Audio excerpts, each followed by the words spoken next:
Hello friends, welcome to Sukaushal. Friends, जैसा कि आप सब जानते हैं, हमने हमारे सुकौशल चैनल पर एचएससी सीईटी बेस्ड जो एग्ज़ाम है जिसमें कॉमर्स सब्जेक्ट के लिए पर्टिकुलरली क्वालिफ़िकेशन मांगी गई है, तो उन एग्ज़ाम्स के लिए हमने हमारा नया बैच स्टार्ट किया है जिसकी आज फर्स्ट क्लास है। फर्स्ट क्लास में हम हमारी फर्स्ट यूनिट जो है फाइनेंशियल अकाउंटिंग उसको करेंगे। उसका ये फर्स्ट पार्ट है फाइनेंशियल अकाउंटिंग का भी। हम इसको 2 वीडियोज़ में कवर करेंगे। तो चलिए आगे बढ़ते हैं। सबसे पहले है फाइनेंशियल अकाउंटिंग को समझने से पहले अकाउंटिंग का मीनिंग समझ लेते हैं।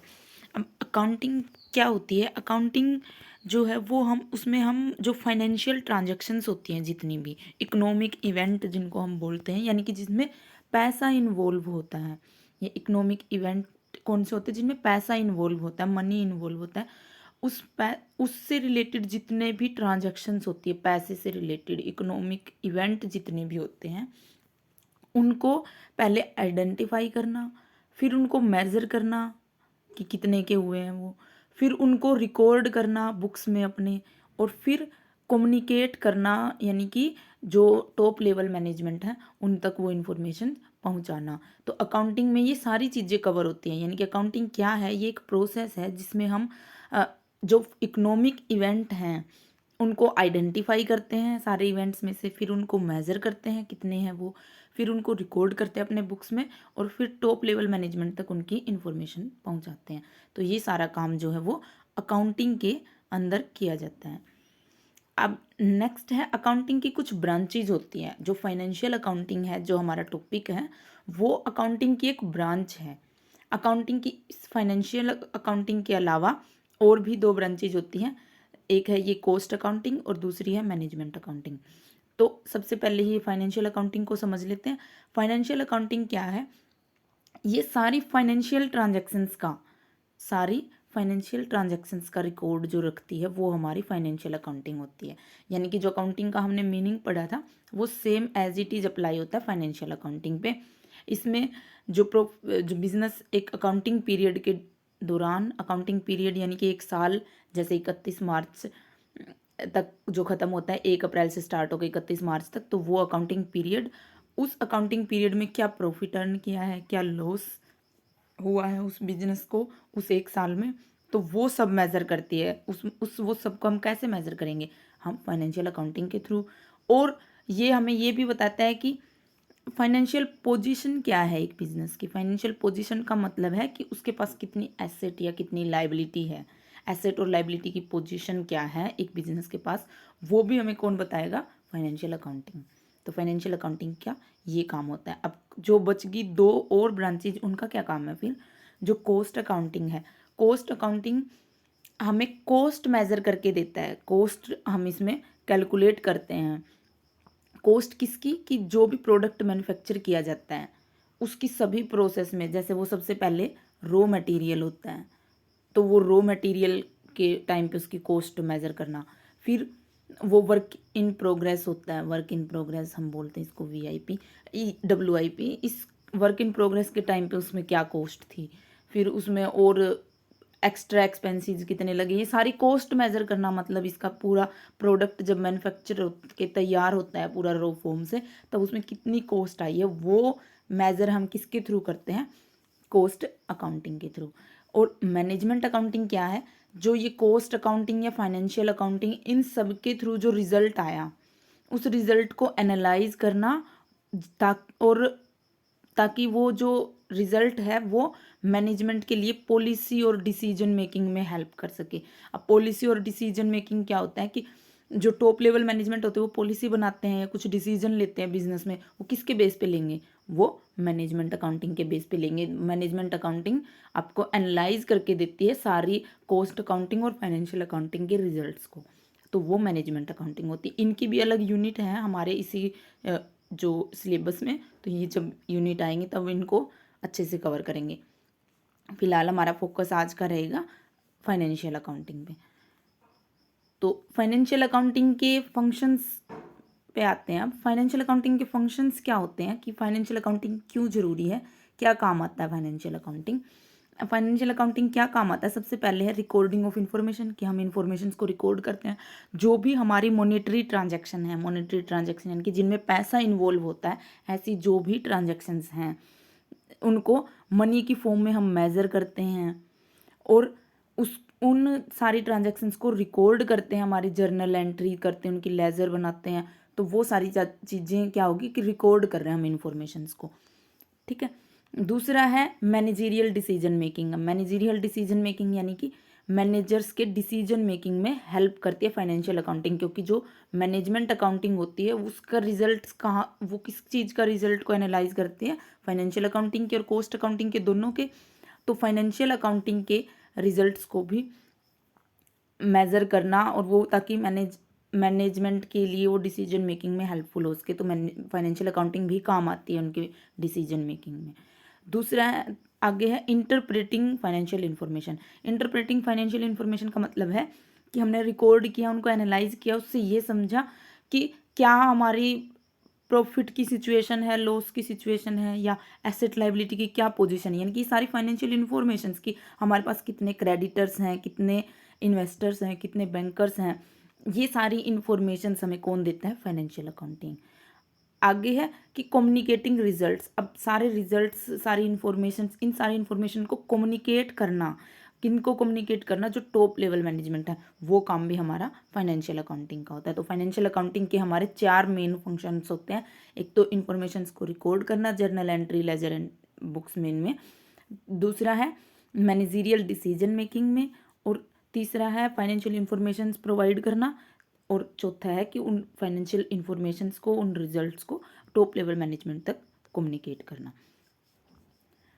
अब ये हमारा अकाउंटिंग साइकिल है, ये आपने पढ़ा होगा अपने 11th क्लास में भी और बीकॉम में भी पढ़ा होगा कि सबसे पहले कोई ट्रांजैक्शन होती है, कोई इकोनॉमिक इवेंट होता है। इकोनॉमिक इवेंट क्या होता है कि कोई भी जिसमें पैसा इन्वॉल्व हो वो चीज़ होती है। जैसे कोई सेल हुई, परचेज हुई, किसी से पैसे लिया या कोई सामान खरीदा, किसी को पैसे वापस दिए, तो वो सारी चीज़ें इकोनॉमिक इवेंट या इकोनॉमिक ट्रांजैक्शंस होती हैं।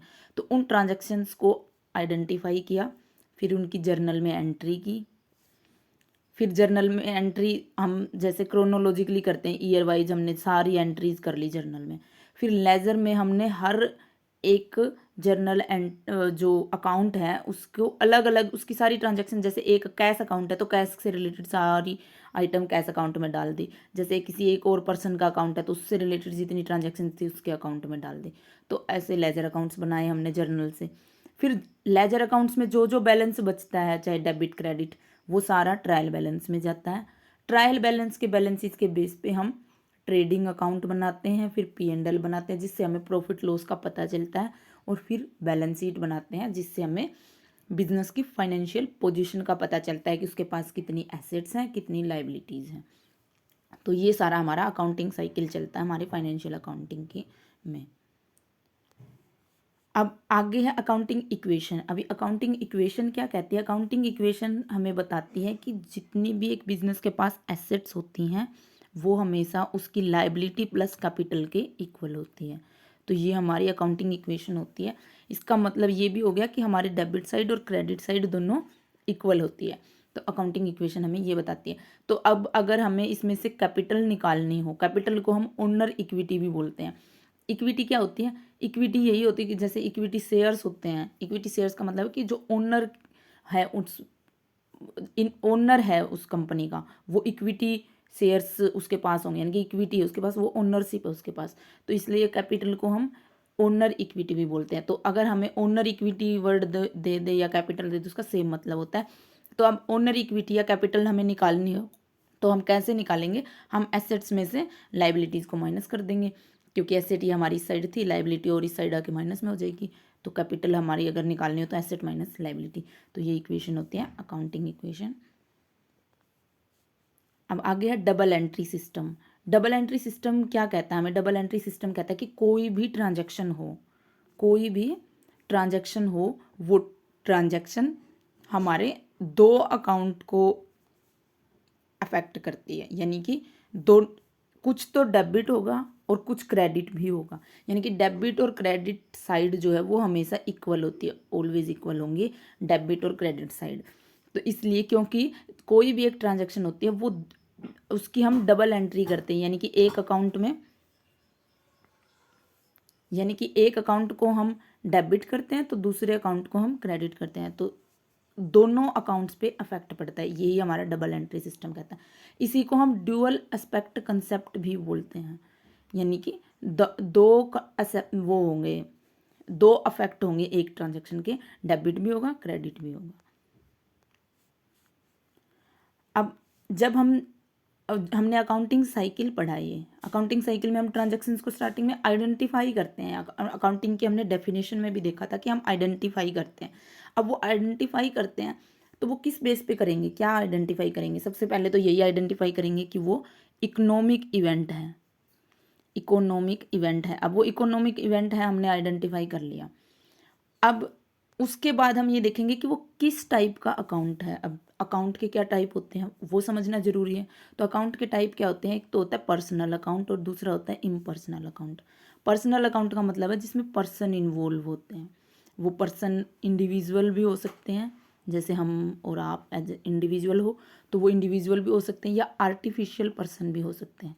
अब ये आर्टिफिशियल पर्सन कौन होते हैं? कंपनीज होती हैं, कोई भी ऑर्गेनाइजेशन होती है, तो ये सारे पर्सन होते हैं, तो पर्सनल अकाउंट की कैटेगरी में आएंगे। दूसरा होता है रियल अकाउंट और नॉमिनल अकाउंट, इनको हम इम्पर्सनल अकाउंट बोलते हैं। रियल अकाउंट में क्या आता है? हमारी सारी एसेट्स और लाइबिलिटीज जो होती हैं, वैसे एसेट्स ही होती है मेन, कि एसेट्स जो भी हैं हमारी,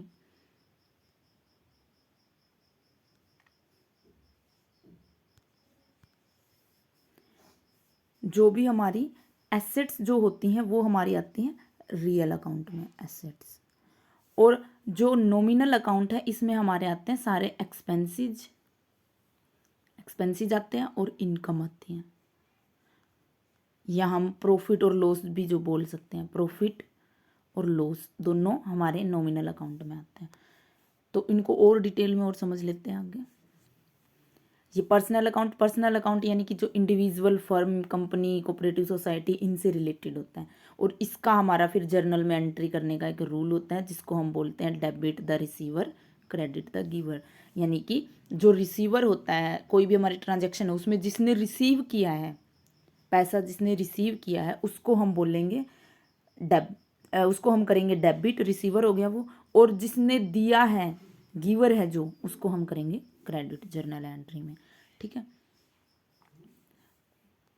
आगे है हमारा अब पर्सनल अकाउंट को हम क्लासिफाई करते हैं कि नेचुरल पर्सन, आर्टिफिशियल पर्सन, या फिर रिप्रेजेंटेटिव पर्सनल अकाउंट्स। अब नेचुरल पर्सन कौन होते हैं? वही इंडिविजुअल ह्यूमन बीइंग, ये नेचुरल पर्सन है। आर्टिफिशियल पर्सन वही हो गए हमारी ऑर्गेनाइजेशन, कोई कंपनी, कोई फर्म, ये सारे हमारे आर्टिफिशियल पर्सन होते हैं। रिप्रेजेंटेटिव पर्सनल अकाउंट कौन से होते हैं? ये ऐसे पर्सनल अकाउंट होते हैं जो वैसे तो नॉमिनल थे, लेकिन कुछ केसेस में नॉमिनल अकाउंट हमारे पर्सनल अकाउंट बन जाते हैं। इसको और आगे डिटेल में आगे समझेंगे। अब ये हो गया इनके एक्सप्लेनेशन, नेचुरल और आर्टिफिशियल पर्सन। आप इनको डिटेल में पढ़ सकते हैं। आपको ये पीडीएफ टेलीग्राम चैनल पे मिल जाएगा, और टेलीग्राम चैनल का लिंक डिस्क्रिप्शन में मिल जाएगा, तो आप वहाँ से जाके देख लेना, डाउनलोड कर सकते हैं आप। आगे ये रिप्रेजेंटेटिव फंक्शन पर्सन हो गए, ये आगे रियल अकाउंट। अब रियल अकाउंट क्या होता है? रियल अकाउंट हमने देखा कि एसेट से रिलेटेड जो है, हमारे एसेट्स जितनी भी हैं वो रियल अकाउंट में आती हैं। अब एसेट्स के लिए फिर जर्नल एंट्री करने के लिए रूल अप्लाई क्या होता है? Debit what comes in and credit what goes out, कि हमारे पास जो आता है उसको हम डेबिट करते हैं और जो हमसे जाता है उसको हम क्रेडिट करते हैं। तो इसलिए रियल अकाउंट का ये है। अब एसेट हमारे है वो टेंजिबल एसेट्स भी हो सकती हैं या इनटेंजिबल एसेट्स भी हो सकती हैं। टेंजिबल एसेट्स क्या होती हैं? जिनको हम छू सकते हैं, देख सकते हैं, टच करके देख सकते हैं, उनको हम वो हमारी होती हैं टेंजिबल एसेट्स, जैसे कि प्लांट, मशीनरी, कैश, फर्नीचर, ये सारी हमारी टेंजिबल एसेट होती है। और इनटेंजिबल क्या होती हैं? जिनको हम देख नहीं सकते, जिनकी कोई फिजिकल शेप नहीं होती, लेकिन उनको हम फील कर सकते हैं, महसूस कर सकते हैं कि हाँ हमारे पास ये एसेट है। जैसे कि हमारी गुडविल है हमारे बिजनेस की, ट्रेडमार्क है, कॉपीराइट है, पेटेंट्स है, ये सारी चीज़ों को हम देख नहीं सकते लेकिन फील कर सकते हैं कि हाँ इस बिज़नेस के पास गुडविल है, इसकी अच्छी इमेज है मार्केट में। वो सारी चीज़ें हमारे इंटेंजिबल एसेट्स होंगी। तो ये किसी तरह की एसेट भी हो सकती है। अगर जैसे गुडविल आ रही है, हमने गुडविल परचेज की है तो गुडविल डेबिट होगी, क्योंकि वो आई है हमारे बिजनेस के पास। अगर कुछ जा रहा है, जैसे हमने फर्नीचर सेल किया है तो वो क्रेडिट हो जाएगा। हमने कैश दिया है किसी को तो वो क्रेडिट हो जाएगा, क्योंकि गया है। वो कुछ आएगा तो वो डेबिट होगा, कुछ गया है तो वो क्रेडिट होगा। अब आगे है नॉमिनल अकाउंट। नॉमिनल अकाउंट क्या होता है? वही हमने पढ़ा था कि एक्सपेंसेस और इनकम से रिलेटेड। एक्सपेंसेस और इनकम से रिलेटेड या लॉस और गेन से रिलेटेड जो अकाउंट होते हैं उनको हम नॉमिनल अकाउंट बोलते हैं। जैसे कि वेज अकाउंट, रेंट अकाउंट, ये सारे एक्सपेंसेस हो गए। Interest account, salary account, bad debts account, purchase account, क्योंकि परचेज भी हमारा एक्सपेंसेस होता है और सेल हमारी इनकम होती है, तो वो सेल अकाउंट भी हमारा नॉमिनल अकाउंट होगा। ऐसे ही ये इसमें एक्सपेंसेस के एग्जांपल दे रखे। आप इनकम के भी हो सकते हैं, जैसे इंटरेस्ट की हम इनकम भी हो सकती है, कमीशन हमें रिसीव भी हो सकता है, तो वो इनकम हो जाएगी उस टाइम पे। ऐसे ही सेल की है तो वो हमारी इनकम हो जाएगी। तो वो सारे नॉमिनल अकाउंट होते हैं। अब नॉमिनल अकाउंट में जर्नल एंट्री करने के लिए क्या रूल होता है कि debit the expenses and losses and credit all income and gain, कि जितने भी एक्सपेंसेस और लॉसेज हैं उनको तो हम डेबिट करेंगे और जितने भी हमारी इनकम है उनको हम क्रेडिट करेंगे जर्नल एंट्री करते टाइम। तो अब जो हमने पढ़ा था कि वो रिप्रेजेंटेटिव पर्सनल अकाउंट, जो रिप्रेजेंटेटिव पर्सनल अकाउंट होते हैं वो पर्सनल अकाउंट किस केस में बनते हैं? क्योंकि वो ऐसे अकाउंट होते हैं जो वैसे तो नॉमिनल अकाउंट होते हैं, लेकिन कुछ केसेस में वो पर्सनल अकाउंट माने जाते हैं। अब वो क्या केसेस होते हैं? जब उनके आगे परफिक्स और सफिक्स लग जाता है। परफिक्स और सफिक्स का मतलब है कि या तो उनके आगे आउटस्टैंडिंग वर्ड लग जाता है, यानी कि हमने पे नहीं किया है वो आउटस्टैंडिंग हो गया, या हमने एडवांस में पे कर दिया तो वो प्रीपेड होगा। तो ऐसे अकाउंट जिनमें आउटस्टैंडिंग या प्रीपेड वर्ड लगता है तो वो हमारे नॉमिनल अकाउंट भी पर्सनल अकाउंट माने जाते हैं। ये सारे ही rent account, salary account, commission account, अगर इनके आगे एक्रूड, प्रीपेड, आउटस्टैंडिंग ये वर्ड लग जाते हैं तो ये हमारे पर्सनल अकाउंट माने जाते हैं। और फिर पर्सनल अकाउंट वाला रूल ही इसमें फॉलो होगा कि debit the receiver, credit the giver वाला। अब जर्नल क्या होती है? जर्नल एक ऐसी बुक है जो प्राइमरी बुक है जिसमें हम सबसे पहले एंट्री करते हैं। जो भी ट्रांजैक्शन जब भी होती है उसकी सबसे पहले जहाँ एंट्री की जाती है डे टू डे बेसिस पे, वो हमारी जर्नल होती है।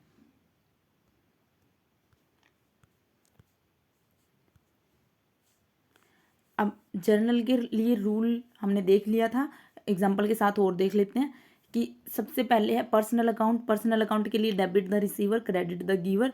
अब जैसे इसमें एग्जाम्पल है कि वी गेव 20,000 टू गोपाल, हमने गोपाल को 20,000 रुपीज़ दिए। अब 20,000 रुपीज़ दिए हैं गोपाल को, तो गोपाल कौन है? रिसीवर।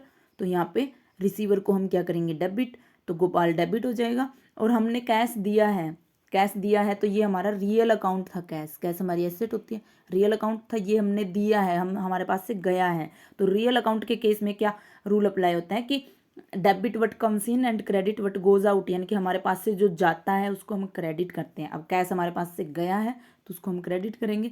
और डेबिट कौन होगा? इसमें डेबिट वाले में पर्सनल अकाउंट हो गया, क्योंकि गोपाल एक पर्सन है तो पर्सनल अकाउंट अप्लाई हो गया, तो यहाँ पे इसलिए गोपाल को हम डेबिट करेंगे।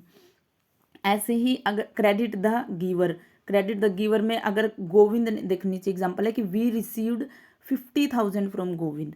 अब हमने 50,000 गोविंद से रिसीव किए, तो गोविंद कौन हो गया? देने वाला, तो इसने दिया है, गिवर को क्रेडिट करेंगे तो गोविंद को क्रेडिट करेंगे। और डेबिट इस केस में कैश हो जाएगा, क्योंकि कैश हमें मिला है, हमारे पास आया है, तो वो डेबिट हो जाएगा। ऐसे ही रियल अकाउंट के केस में हमने ये एग्जांपल, वैसे कैश अकाउंट वाला हमने देख भी लिया कि कैश हमारी एसेट होती है, तो वो हमारे पास आई तो वो डेबिट हो जाएगी, अगर वो हमारे पास से गई है तो वो क्रेडिट हो जाएगी। इसमें कुछ और एसेट के एग्जांपल है, जैसे कि मशीनरी परचेज किया, मशीनरी आई है, मशीनरी आई है तो डेबिट होगी, क्योंकि debit what comes in and credit what goes out, तो मशीनरी अकाउंट डेबिट हो जाएगा। गया क्या है? कैश गया, तो कैश क्रेडिट हो जाएगा। ऐसे ही नॉमिनल अकाउंट के लिए, नॉमिनल अकाउंट में क्या है कि debit all expenses and credit all incomes. अब एक्सपेंसेस डेबिट करनी है, यानी कि 20,000, ये एग्जांपल है कि 20,000 आर पेड फॉर सैलरी। अब सैलरी के लिए 20,000 रुपीज़ दिए हैं। अब सैलरी हमारा एक्सपेंसेस है, एक्सपेंसेस डेबिट होता है तो इसलिए सैलरी अकाउंट डेबिट हो जाएगा। क्रेडिट क्या होगा? जो हमसे गया है, कैश गया है तो कैश क्रेडिट हो गया। अब 5,000 रुपीज़ कमीशन के रिसीव किए, इनकम कमीशन रिसीव किया है, यानी कि इनकम है हमारी, और इनकम को हम क्रेडिट करते हैं तो कमीशन अकाउंट को हम क्रेडिट करेंगे। आया क्या हमारे पास? कैश आया तो कैश को डेबिट करेंगे, तो cash account debit, to commission account. अब जो हमारे हम जर्नल एंट्री करते हैं उसमें कुछ चीज़ें ध्यान रखने की होती है कि जैसे हमने गुड्स परचेज की तो हम उसको गुड्स अकाउंट नहीं लिखेंगे। जैसे कमीशन आया हमारे पास तो हमने कमीशन अकाउंट लिख दिया, सैलरी दी तो हमने सैलरी अकाउंट लिख दिया। लेकिन अगर गुड्स परचेज की या गुड्स सेल की तो उनको हम गुड्स अकाउंट नहीं लिखेंगे, उसको हम परचेज अकाउंट और सेल अकाउंट लिखेंगे। और ऐसे ही अगर हमने रिटर्न किया है कुछ गुड्स या हमारे पास रिटर्न आई है तो उनको हम परचेज रिटर्न अकाउंट या सेल रिटर्न अकाउंट बोलेंगे। ठीक है, ये चीज़ें ध्यान रखनी है। गुड्स क्या होती हैं, गुड्स और एसेट में डिफरेंस की गुड्स जो ऐसे आइटम जिनमें हमारा बिजनेस डील करता है, यानी कि जैसे हमने अगर फर्नीचर का हमारा बिजनेस है तो हम हमारे लिए फर्नीचर नहीं होगा, उस टाइम पे फर्नीचर हमारे लिए गुड्स होंगे। तो हमने फर्नीचर परचेज किया तो वो परचेज अकाउंट में आएगा। तो गुड्स क्या होते हैं, जिनमें बिजनेस डील करता है, ऐसी कमोडिटी जिसमें बिजनेस डील करता है, यानी कि बिजनेस में वो आइटम प्रॉफिट के लिए सेल परचेज होता है। अब किसी के अगर क्लोथिंग का बिजनेस है तो वो फर्नीचर को सेल परचेज अपने प्रॉफिट के लिए नहीं करेगा, उसको तो वो चाहिए तो वो परमानेंट लेके आएगा। तो इसलिए वो फर्नीचर उस केस में उसके लिए गुड्स नहीं होगा, उसके लिए गुड्स क्या होंगे, क्लोथ्स होंगे। तो ऐसे गुड्स होते हैं और गुड्स को हम परचेज अकाउंट और सेल अकाउंट लिखते हैं। इसके अलावा जो जर्नल एंट्री करते टाइम जो चीज़ें एक और होती है इंपॉर्टेंट, वो है डिस्काउंट का कंसेप्ट। अब डिस्काउंट जो है वो क्या होती है कि हमने जो प्राइस है उससे कुछ कम प्राइस दिया या लिया, वो डिस्काउंट होगी। अब डिस्काउंट दो तरह से होती है, एक तो होती है ट्रेड डिस्काउंट और एक होती है कैश डिस्काउंट। ट्रेड डिस्काउंट का क्या मतलब है, ट्रेड डिस्काउंट जो होलसेलर या रिटेलर को दी जाती है ताकि वो अट्रैक्ट हों होलसेलर और रिटेलर, तो इसलिए ट्रेड डिस्काउंट होती है, उसको हम बुक्स में शो नहीं करते। जैसे ये 1 लाख की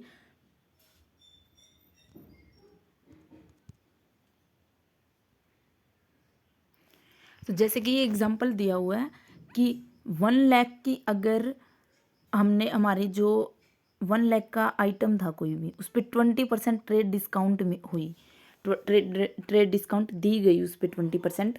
तो ऐसे में हम जो बुक्स में एंट्री करेंगे वो 20% अमाउंट को लेस करके ही करेंगे। यानी कि 1 लाख का 20% क्या हुआ, 20,000। तो 1 लाख में से हम अगर 20,000 माइनस करेंगे तो हमारे पास क्या बचा, 80,000। तो जो हम एंट्री करेंगे बुक्स में वो 80,000 की ही करेंगे, ना कि वो उसको 20,000 को अलग से शो करेंगे, शो नहीं करते। यानी कि ट्रेड डिस्काउंट कभी भी हमारे अकाउंट्स में, हमारे जर्नल्स में शो नहीं होती, हमारी बुक्स ऑफ अकाउंट्स में। लेकिन कैश डिस्काउंट होती है। कैश डिस्काउंट किसको दी जाती है, कैश डिस्काउंट दी जाती है जो कस्टमर्स हैं, ताकि वो जल्दी से जल्दी कैश में अगर वो डील करते हैं, अगर वो हमें कैश ही देते, क्रेडिट पे नहीं लेते, तो उस टाइम पे उनको कैश डिस्काउंट दी जाती है कि आपने हमसे कैश में ख़रीदा इसलिए हम आपको ये 2% या 20% जो भी है डिस्काउंट दे रहे हैं। तो ऐसी डिस्काउंट को हम हमेशा हमारी बुक्स में शो करते हैं, इसकी बुक्स में शो की जाती है, ऐसे अकाउंट्स को रिकॉर्ड किया जाता है। अब जैसे इसका भी देख लेते कैसे हम रिकॉर्ड करते हैं। जैसे कि ये जर्नल एंट्री का एक एग्जांपल है कि जर्नल एंट्री की है कि डिस्काउंट अगर रिसीव हुई है हमें, अगर डिस्काउंट हमें रिसीव हुई है तो हम उसको शो करेंगे, ऐसे क्रेडिट हो जाएगी। रिसीव हुई है तो हमारी इनकम हुई, तो इनकम हुई तो वो क्रेडिट होगी, क्रेडिट साइड में शो होगी कि 400 रुपये की हमने शो की है अलग से कि डिस्काउंट रिसीव्ड अकाउंट।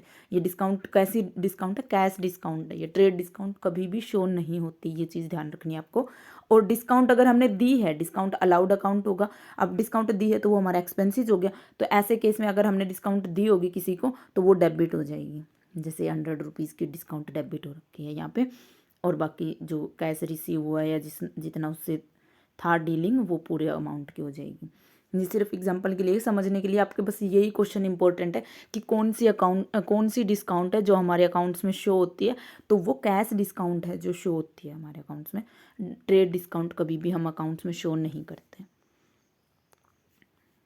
अब आगे है कंपाउंड जर्नल एंट्री। अब ये कंपाउंड जर्नल एंट्री क्या होते हैं, कंपाउंड जर्नल एंट्री का मतलब है कोई भी ऐसी ट्रांजैक्शन जो साइमल्टेनियसली हुई हो। साइमल्टेनियसली का मतलब है एक साथ हुई हो, उनको हम अलग अलग जर्नल एंट्री ना करके एक सिंगल एंट्री कर देते हैं, जैसे ये कर रखी है। अब इसमें एग्जांपल था कि सैलरी पे की है 50,000 की तो, और रेंट पे किया है 20,000 का। अब रेंट और सैलरी दोनों पे की हैं, दोनों एक्सपेंसेस थे, तो हमने दोनों को साथ में ही डेबिट कर दिया कि सैलरी अकाउंट 50,000 से डेबिट हो गया, रेंट अकाउंट 20,000 से डेबिट हो गया टू कैश अकाउंट, यानी कि कैश दिया हमने 70,000 का, तो ये एक ही जर्नल एंट्री कर दी। तो एक ही जब दो ट्रांजैक्शंस को एक ही जर्नल एंट्री में रिकॉर्ड किया जाता है तो उनको हम बोलते हैं कंपाउंड जर्नल एंट्री। ठीक है। अब नेक्स्ट है, अब जो जर्नल एंट्री होती है, जर्नल जब हम बनाते हैं तो वो कई बार तो ये होता है जब हमारा बिजनेस छोटा है या हम हमारे अकाउंट्स में जो बनाते हैं तो वो जर्नल एंट्री कर देते हैं हम सारी डायरेक्ट ऐसे ही, वो परफॉर्मा होता है उसमें सारी डेट वाइज ऐसे कर देते हैं डे टू डे की। लेकिन अगर बिजनेस में बहुत सारी ट्रांजैक्शंस होती हैं तो अलग से सबकी एक में ही जर्नल एंट्री नहीं की जाती, उन सब के लिए अलग अलग फिर सब्सिडरी बुक्स बनाई जाती हैं। ये सब्सिडरी बुक्स जो है ये जर्नल का सब्सटीट्यूट है, यानी कि जर्नल की जगह पे सब्सिडरी बुक्स बनाई जाती हैं अगर ट्रांजैक्शंस बहुत ज़्यादा होती हैं तो। जैसे एक दिन में ही हज़ारों लाखों ट्रांजैक्शंस अगर होती हैं तो उस केस में सबके लिए अलग अलग बुक बनाई जाती है। जैसे बिल्स रिसीवेबल क्या होता है, जो हमें रिसीव होने होते हैं ऐसे बिल्स, तो उनकी अलग बुक बनेगी। बिल्स पेएबल है उनकी अलग, क्रेडिटर्स की अलग बुक बनेगी, डेटर्स की अलग बुक बनेगी, कैश बुक अलग होगी, सेल्स रिटर्न बुक अलग होगी, सेल बुक अलग होगी, परचेज बुक अलग होगी, परचेज रिटर्न बुक अलग होगी। तो यानी कि जितने भी आइटम्स होते हैं हमारे सबकी ये कुछ एग्जांपल है, और भी बहुत सारी बुक्स हो सकती हैं। तो वो जर्नल की जगह पे सबकी अलग अलग बुक्स बनाएंगे। तो अब अगर जो भी सेल से रिलेटेड आइटम है तो वो सारा सेल बुक में आ जाएगा कि कितने की सेल हुई, किस डेट को कितने कितने की सेल हुई, सारी आइटम्स जो है वो हम स्टार्टिंग में ही सेल बुक में रिकॉर्ड करते जाएंगे क्रोनोलॉजिकली या डे वाइज। ऐसे ही परचेज बुक है, जो परचेज की जितनी भी ट्रांजैक्शंस हुई हैं वो सारी इसमें रिकॉर्ड हो जाएंगे। ऐसे ही सबकी अलग अलग अपने अपने बुक्स में ही डायरेक्टली रिकॉर्ड हो जाएंगी। तो ऐसे जर्नल की जगह पे सब्सिडरी बुक्स बनाते हैं हम। अब ये सब्सिडरी बुक में ही हमने एक का एग्जांपल भी देख लिया कि जैसे कैश बुक है, कैश से रिलेटेड जो भी ट्रांजैक्शंस हुई हैं उनको हम कैश बुक में रिकॉर्ड कर देते हैं। कैश बुक हमारा क्या है, एक सब्सिडरी जर्नल है, सब्सिडरी बुक है।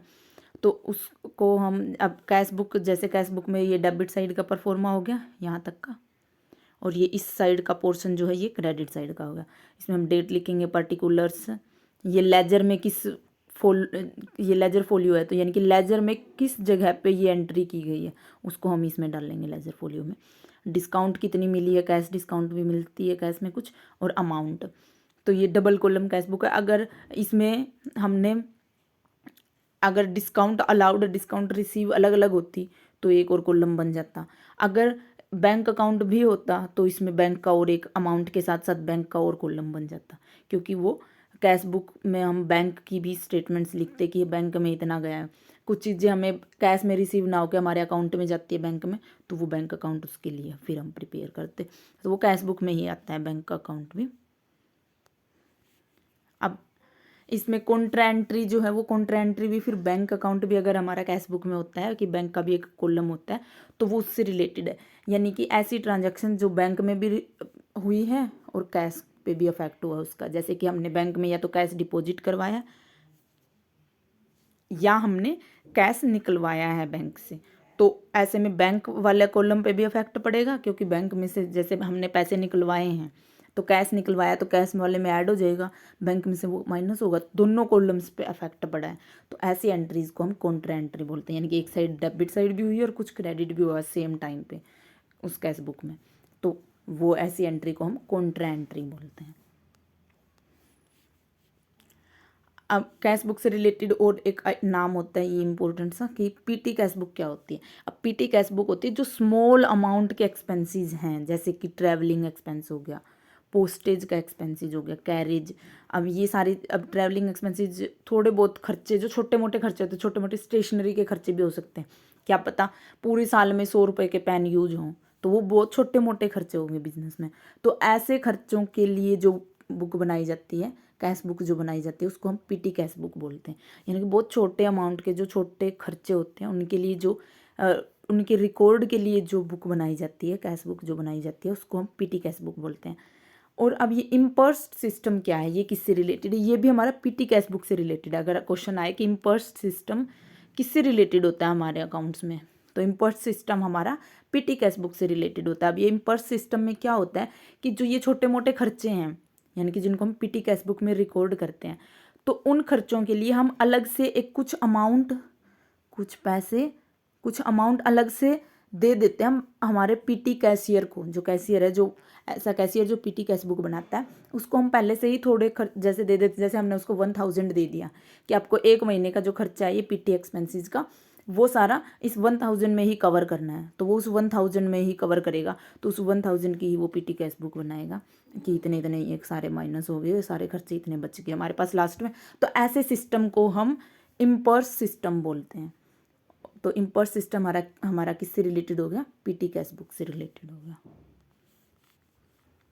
अब कुछ और ये है कि ओपनिंग एंट्री होती है हमारी जर्नल में, क्लोजिंग एंट्री होती है, जैसे कि जो लेजर अकाउंट हम बनाते हैं उसमें हम लिखते हैं बैलेंस बीडी, बैलेंस सीडी, यानी कि जो हमारा ओपनिंग में बैलेंस आया था, क्लोजिंग में बैलेंस आया था, तो ऐसी एंट्री होगी हमारी। एडजस्टमेंट एंट्रीज क्या होती हैं? जो आउटस्टैंडिंग और प्रीपेड एक्सपेंसेस से रिलेटेड, या आउटस्टैंडिंग और प्रीपेड इनकम, एक्रूड इनकम, इनसे related income received in advance, ऐसी जो हमारी होती हैं ट्रांजैक्शंस, उनकी एडजस्टमेंट के लिए जब उनकी एडजस्टमेंट जो की जाती है वो उनको हम एडजस्टमेंट एंट्रीज बोलते हैं। अब उनकी एडजस्टमेंट किस केस में? कि जैसे हमने जर्नल बनाई, तो जर्नल में तो इनकी जो एंट्री है वो सीधी डायरेक्टली जर्नल में उसी में हो जाएगी, अकाउंट्स में जो हम कर रहे हैं एंट्रीज। लेकिन अगर हम सब्सिडरी बुक्स बनाते हैं, जर्नल एंट्री ना करके हम सब्सिडरी बुक्स बनाते हैं, तो सब्सिडरी बुक्स के टाइम पे हम जर्नल प्रॉपर बनानी पड़ती है हमें एक, और उस जर्नल प्रॉपर में क्या होगा? ये एडजस्टमेंट एंट्री होंगी, यानी कि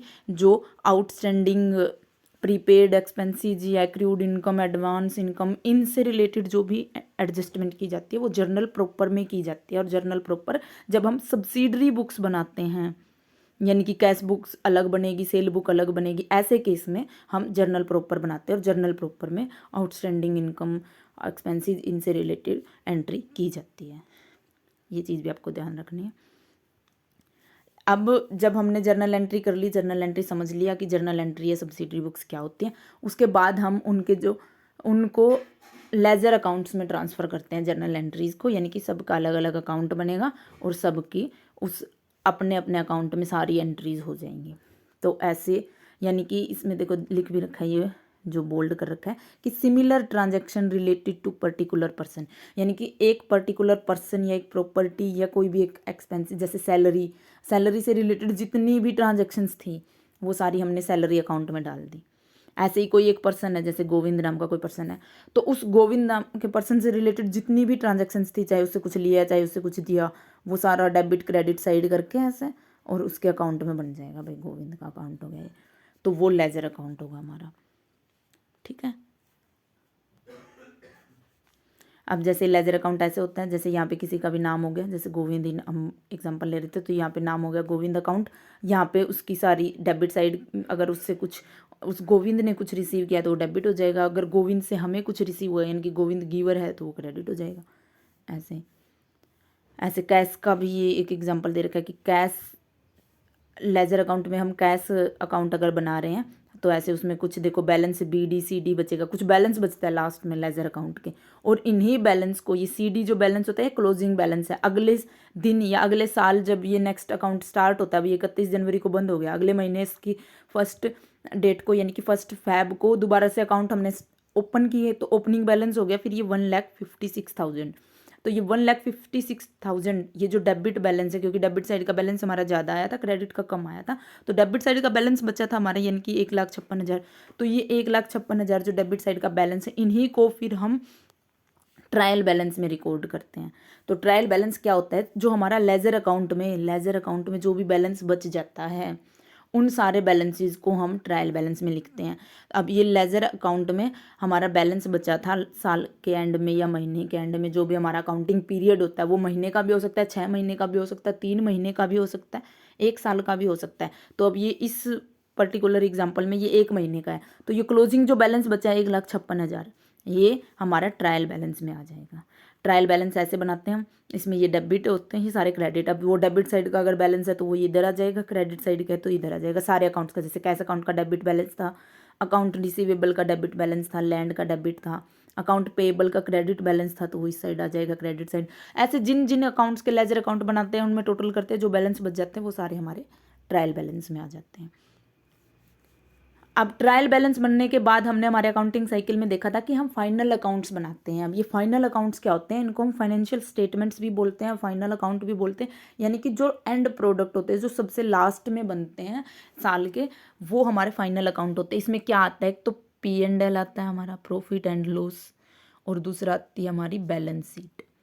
अब ये P&L और बैलेंस शीट, इन्हीं को हम फाइनल अकाउंट बोलते हैं। इनका मेन पर्पज़ क्या होता है कि नेट प्रॉफिट या नेट लॉस जो भी हुआ है वो डिटरमाइन करना, वो कैलकुलेट करना। दूसरा, बिजनेस की फाइनेंशियल पोजीशन जो है वो डिटरमाइन करना। फाइनेंशियल पोजीशन किस फॉर्म में, फाइनेंशियल पोजीशन कि एसेट्स कितनी है, लाइबिलिटीज़ कितनी है, वो सारी कैलकुलेट करना, वो काम होता है हमारा फाइनल अकाउंट्स का। यानी कि फाइनल अकाउंट्स के थ्रू हम वो सारी चीज़ें करते हैं कि प्रॉफिट और लॉस या फाइनेंशियल पोजीशन क्या है। अब जो प्रॉफिट और लॉस जो बताती है, उस अकाउंट को हम बोलते हैं इनकम स्टेटमेंट। इनकम स्टेटमेंट यानी कि प्रॉफिट एंड लॉस कौन बताता है, P&L अकाउंट बताता है हमारा प्रॉफिट एंड लॉस अकाउंट, और ट्रेडिंग अकाउंट। ट्रेडिंग अकाउंट में हमारा ग्रोस प्रॉफिट पता चलता है हमें, और P&L अकाउंट में हमारा नेट प्रॉफिट पता चलता है। तो जो ट्रेडिंग और P&L अकाउंट होते हैं, इनको हम बोलते हैं इनकम स्टेटमेंट। ये चीज़ याद रखनी है। इनकम स्टेटमेंट कौन सी होती है, P&L अकाउंट या फिर ट्रेडिंग अकाउंट, इनको हम क्या बोलते हैं, इनकम स्टेटमेंट, जो हमें इनकम और एक्सपेंसेस का ब्यौरा दे, इनकम और एक्सपेंसेस कितने कितने हैं उनकी डिटेल दे जो हमें, वो इनकम स्टेटमेंट होगी। इससे हमें पता चल जाएगा फिर लास्ट में कि प्रॉफिट हुआ है या लॉस हुआ है। सारे एक्सपेंसेस अगर ज़्यादा होंगे तो लॉस हो जाएगा, अगर इनकम ज़्यादा होंगी तो वो प्रॉफिट हो जाएगा। अब जो हमें फाइनेंशियल पोजीशन बताए उसको हम बोलेंगे पोजीशन स्टेटमेंट। ये क्या होती है, बैलेंस शीट। बैलेंस शीट क्या होती है, पोजीशन स्टेटमेंट, यानी कि एक पर्टिकुलर डेट पे, यानी कि जैसे 31 मार्च को हमारे अकाउंट्स बंद हो रहे हैं, वो हमारे साल का आखिरी दिन है 31 मार्च, तो 31 मार्च के दिन हमारी क्या पोजीशन है, हमारे बिजनेस की क्या पोजीशन है, वो हमें जो बताए वो पोजीशन स्टेटमेंट होगी। और वो हमें कौन बताएगा, बैलेंस शीट बताएगी। बैलेंस शीट हमें बताएगी कि लायबिलिटी कितनी है, एसेट्स कितनी है, कि जैसे गुडविल हमारी इतने की है, लैंड एंड बिल्डिंग इतने की है इस पर्टिकुलर दिन, और हमारे लोन इतने के हैं, आउटस्टैंडिंग एक्सपेंसेस, कैपिटल वगैरह, ये सारी चीज़ें हमारी इतने इतने की है। तो ये हमारे बताती है हमें बैलेंस शीट, इसको हम बोलते हैं पोजीशन स्टेटमेंट। ठीक है। अब कुछ और इम्पोर्टेंट चीज़ें हैं इससे रिलेटेड, फाइनेंशियल अकाउंटिंग से रिलेटेड, अकाउंट से रिलेटेड, जो हमें पता होनी चाहिए। जैसे कि एक तो है जो हमारे ये इसमें उसमें सिलेबस में भी दे रखे अलग से पॉइंट कि कैपिटल रिसिप्ट या रिवेन्यू रिसिप्ट क्या होती है।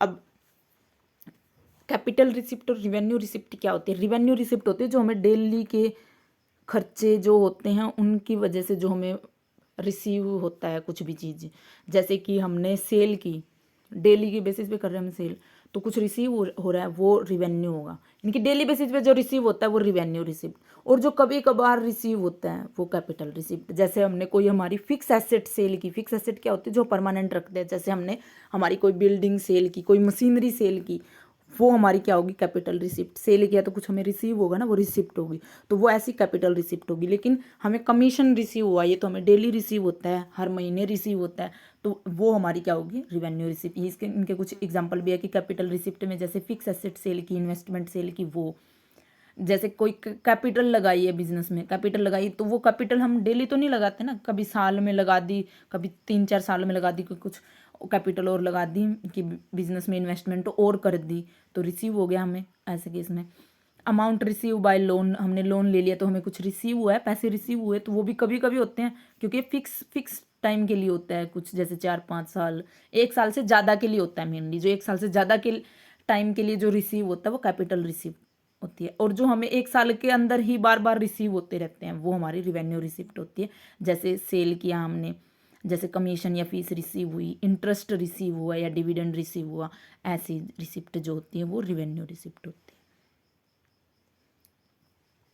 है। ऐसे ही एक्सपेंडिचर होते हैं, जैसे रिसिप्ट हुई कि कुछ एक्सपेंडिचर किया। अब ऐसा एक्सपेंडिचर जो हमें 1 साल के बाद रिकवर होगा, यानी कि कम से कम 1 साल से तो ज़्यादा ही टाइम लगेगा, वो हमारा कैपिटल एक्सपेंडिचर होगा। जैसे कि हमने कोई लैंड परचेज कर ली, कोई बिल्डिंग परचेज कर ली, कोई प्लांट फर्नीचर ये परचेज कर लिया, यानी कि फिक्स एसेट परचेज कर ली। उसके इसमें हमने सेल की थी फिक्स एसेट, इसमें हमने परचेज कर ली। हमने कोई लोन रीपे कर दिया, लोन रीपे कर दिया तो कैपिटल एक्सपेंडिचर है। लोन हम जैसे ज़्यादा टाइम के लिए लॉन्ग टर्म के लिए हमने लोन लिया था, वो हमने वापस कर दिया, तो वो हमारा एक टाइम के लिए, एक बार तो एक्सपेंडिचर हो गया ना, हमने दिया है कुछ, तो वो कैपिटल एक्सपेंडिचर हो गया। रिवेन्यू एक्सपेंडिचर क्या हो गया कि हमें जो 1 साल से के अंदर अंदर उसका बेनिफिट भी रिसीव हो गया हो, ऐसा एक्सपेंडिचर। जैसे हमने परचेज किया है कुछ, तो वो परचेज हम उसको सेल कर देंगे ना 1 साल से पहले पहले ही, क्योंकि वो परचेज हमने गुड्स परचेज किया जिसमें हम डील करते हैं, या हमने सैलरी पे की है, हमने कमीशन पे किया है, किसी को इंटरेस्ट पे किया है,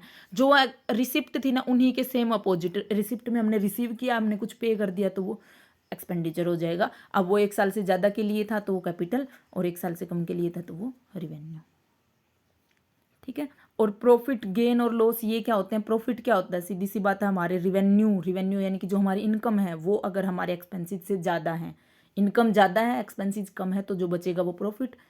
अब गेन क्या होता है? फिर गेन होता है कि जो फिक्स एसेट्स को बेचने से मिलता है। अब ये तो हमारा जो डेली के एक्सपेंसिस और डेली की इनकम है उनके बेस पे कैलकुलेट किया हमने। गेन क्या होगा? जो कभी कभार हो, एक्सीडेंटल हो, इंसिडेंटल सॉरी, जो कभी कभार हो, जैसे कि हमने कोई फिक्स एसेट सेल कर दी। अब हमने कोई बिल्डिंग थी या कोई ज़मीन थी, वो हमने जैसे 10 लाख की ली, 12 लाख में बेच दी, तो वो 2 लाख रुपए का। अब डेली हम इसी में तो बिजनेस नहीं करते ना। अगर हम हमारा जैसे प्रॉपर्टी का बिजनेस हो तो हम डेली का करते हैं, तो वो हमारा फिर ये प्रॉफिट हो जाएगा। लेकिन ये प्रॉफिट नहीं होगा इस केस में अगर हम बिजनेस किसी और चीज़ का कर रहे हैं। जैसे हम बिजनेस तो कर रहे हैं, जैसे मान लो फर्नीचर का, और हमने कोई लैंड लेके बेच दी, तो लैंड हमारा बिजनेस से तो रिलेटेड नहीं था ना, बिजनेस तो हमारा फर्नीचर का था। तो हमने लैंड अगर लेके बेची है तो ये हमारा कभी कभार होने वाला प्रॉफिट है। तो ऐसे प्रॉफिट को हम प्रॉफिट ना बोल के अकाउंट्स में हम इनको क्या बोलेंगे? गेन। और लॉस क्या होगा? फिर लॉस प्रॉफिट का अपोजिट, कि हमारे एक्सपेंसेस ज़्यादा हो गए, इनकम कम होगी, तो वो हमारा लॉस होगा। लेकिन लॉस भी कुछ केसेस में, जैसे कि फायर के कारण आग लगने से कुछ लॉस हो गया, चोरी होने से लॉस हो गया, या कोई एक्सीडेंट वगैरह हो गया उसकी वजह से लॉस हो गया, तो ऐसे लॉस को हम अलग से मेंशन करेंगे। जो सीधा लॉस होगा ना, जैसे प्रॉफिट का अपोजिट, यानी कि हमारी इनकम कम है भाई, एक्सपेंसिस ज़्यादा है तो लॉस होगा, उसको तो हम सीधा लॉस लिखेंगे हमारे अकाउंट्स में। लेकिन जो लॉस बाय फायर है या लॉस बाय थेफ्ट है, चोरी से या आग लगने से जो लॉस है, उसको हम अलग से ऐसे शो करेंगे कि लॉस ड्यू टू फायर या लॉस बाय फायर। अकाउंट में भी ऐसे ही शो करेंगे, लॉस बाय फायर। ठीक है, तो यही था आज की वीडियो में। Thank you very much.